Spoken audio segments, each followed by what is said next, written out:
Why do we get mad at God for helping? Now, what does that mean?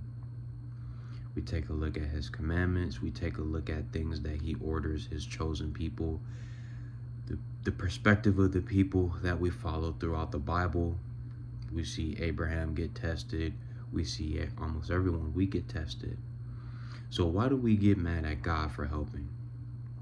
Now, what I thought of when I heard that, I thought of the Ten Commandments.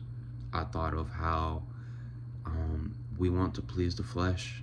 We want to do our own thing. We want to, let's be honest, we want to have sex with who we want. We want to lie with who we want. We want to lie. We don't want to tell the truth all the time because it may be easier. A lot of people say that. What if you have to lie in order to get out of a situation? That's the main go-to.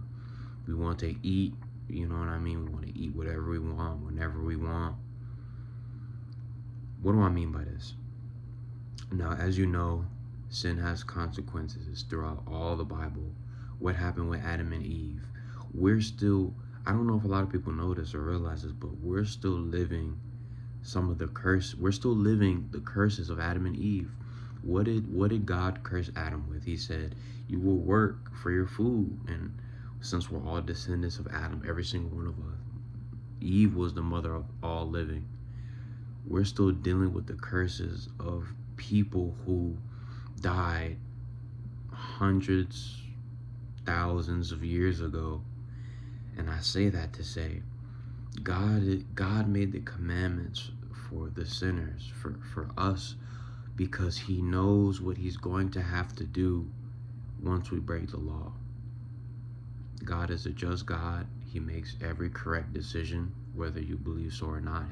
His ways are higher than our ways. I don't remember the verse. His mind is higher than our mind. What did David say? David said, your thoughts for me and your thoughts in general are as numerous as the grains of sand. So, and then there's also what we can't see. God is outside of time. What did he say? I'm Alpha and Omega, the beginning and the end. God is outside of time, so he knows that decision that you make, that porn video that you watch, that blunt that you light up when no one's watching, I used to do it, the drinking that you do by yourself. Oh man, I had a rough day. I need something to take the edge off. He knows the consequences of your actions, and he tells us to help us and to warn us. For example, in the earthly realm, we know that we drink to have a good time. We drink to, take the edge off, have a good time if it's a social event. But what does drinking do? Not in moderation, but when you drink to get drunk, something that's that's against God's commandments, that's in his word. When you drink to get drunk, what happens? You mess up your liver. What happens when you smoke anything in general, whether it be weed, cigarettes, vapes? It ruins your lungs. With you, or for example, when you fornicate with that person, like she's so beautiful, he's so handsome, you're gonna have sex with them, you figure out that they were married and now the husband wants to fight you. There's so many consequences that we don't think about because we want the gratification of sin, where God is commanding us and he's helping us.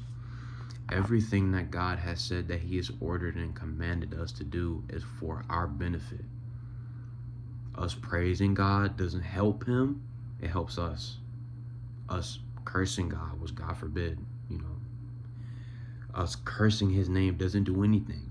So every commandment, every Proverbs, we have Ecclesiastes, all the wisdom and the knowledge that he gives us is for us. Have one wife, work hard with your hands, tell the truth, work hard, don't be lazy.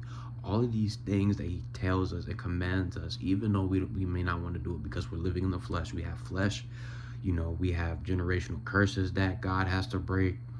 So I get it, but why do we get mad at God when all he's trying to do is help us and prevent us from sinning, knowing he's going to have to judge us and knowing the consequences of our actions that we're going to regret? Thank you.